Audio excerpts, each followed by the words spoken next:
So let me get this straight. I want to make sure I'm understanding this correctly. Supporters of the Palestine movement have said some of the most vile, denigrating, disrespectful things about President Joe Biden. They labeled that man Genocide Joe. Meanwhile, Joe Biden was behind the scenes. He wasn't moving as they wanted him to move. He had to move within certain parameters because Joe Biden is the president of the United States, not of Israel. Joe Biden can try to work out a ceasefire deal. Joe Biden can try to negotiate between the parties involved, but he cannot he cannot dictate to the Prime Minister of Israel on what to do with his country.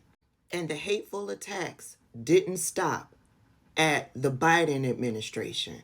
No, the hateful attacks then trickled down to those of us content creators who were continuously trying to educate, trying to encourage and motivate people to keep the eye on the prize because we knew what the alternative was. Get down in our comment sections and say the most heinous things to me, to other content creators. Call us genocide apologists, genocide supporters, people from my own community calling me a black supremacist because I'm trying to weed through the lies, the propaganda, trying to continue to show you what was really going on. Then the Democratic Party made a change. Joe Biden dropped out of the race. Kamala Harris stepped up because, yeah, that's what y'all wanted. That's what y'all saying. Give us another candidate. They gave you another candidate. That wasn't good enough. The propaganda, the lies, the hate, the attacks continued.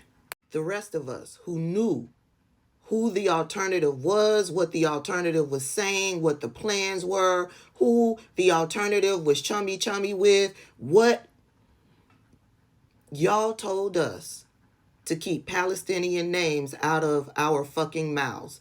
Y'all told us if you have a watermelon in your bio, take that watermelon out of your bio because we were galvanizing behind the candidate that we knew that we would be able to push for the betterment of all of us. Y'all spewed anti-blackness. Y'all talked down to us. Y'all ignored us. Y'all tried to silence us. Y'all sided with white supremacists. Y'all sided with the group that is supported by the Ku Klux Klan. Y'all sided with pedophiles, liars, cheaters, grifters. That's who y'all sided with. And then, when it all came down to it, that's who y'all voted for. And now that y'all have voted to put this maniacal person into the White House after he made false promises to you just to get your vote, now this is what you're saying. It looks like ethnic cleansing. It sounds like ethnic cleansing. It's an ethnic cleansing campaign in Gaza and the West Bank and southern Lebanon. And Mike Huckabee was just named as the guy who's going to oversee the final stages of that campaign. And so our message right now is to President Biden, you've got to do something about this, President Biden. Stand up for once to Netanyahu before Donald Trump successfully gets away with pinning this legacy of this ethnic cleansing campaign on you and you alone forevermore. Genocide Joe, that's what y'all called him. And now, after all of the hate and the disrespect and the denigration, now y'all are begging him to do something. Where's Rashida Tlaib? She started y'all on this path. Have you not reached out to Rashida Tlaib? Remember, she started in the primaries. You know what, guys? We should vote uncommitted. That will get the Democrats' attention. We should vote uncommitted. And so y'all voted uncommitted. Joe Biden still won the primary. We knew he would. We knew. We understand this process, which is why we were trying to tell you, listen to us. Listen to us. And then y'all got even more angry. You don't want to vote for Jill? Vote for Donald Trump. But do not give a vote to Kamala Harris and expect to be welcomed by my... Yeah, y'all started a campaign. Abandon Harris.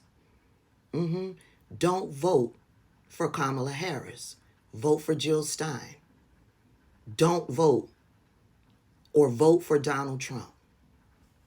A point where we're just done. We're done being sheep for the Democratic Party. There's never any explicit action that's stated, you know? I feel like some people are just willing to even vote for Trump just to give Gaza a second chance, because obviously what's happening with Harris and Joe Biden is not working for us. I think it's hard to believe the Democratic Party is telling us the truth. My family's from the West Bank, so I have a few people who have been killed from the war. Because it even traveled to the West Bank. Obviously, it's not just in Gaza. So Not even saying, like, this is what I would do to ensure that no more lives are lost. it is. This is very personal. I have 2 young daughters. I see these images. I see my kids in every single image. So it's very hard. For us, this has been just the worst year. For people, there's just no reassurance. With them being in charge, they're the ones that are funding this. Genocide needs to be punished. We need to punish genocide. And by punishing genocide, I might actually vote for Donald Trump just to show the Democrats, you know, we're not going to do this anymore. We're not going to be the sheep. Oh, yeah. You sure did show Kamala Harris. You sure did show her. She wasn't voted in as president. Donald Trump was. And now you're begging for Joe Biden to step up and do something. Where's Jill Stein? Why aren't you asking her for help? Why aren't you asking her to intervene? Why aren't you putting out videos to Donald Trump, the person that you voted for, the person who's getting ready to take office in less than 3 months? Why aren't you putting out your pleas to him? Because you are watching all of the moves that Donald Trump is making, the moves that we tried to warn you about. Your dislike for black women, for black people, kept you from hearing us. That's the bottom line. Period. That's the bottom line. You saw us as beneath you. Therefore, you knew better than we did. Even the people on the ground in Palestine knew that Joe Biden or Kamala Harris was the better choice. I hope Joe Biden can do something. What will that be within the next 2 months? But the unmitigated gall you have to disrespect an individual and then turn around and beg for their help and then add on, do something for once.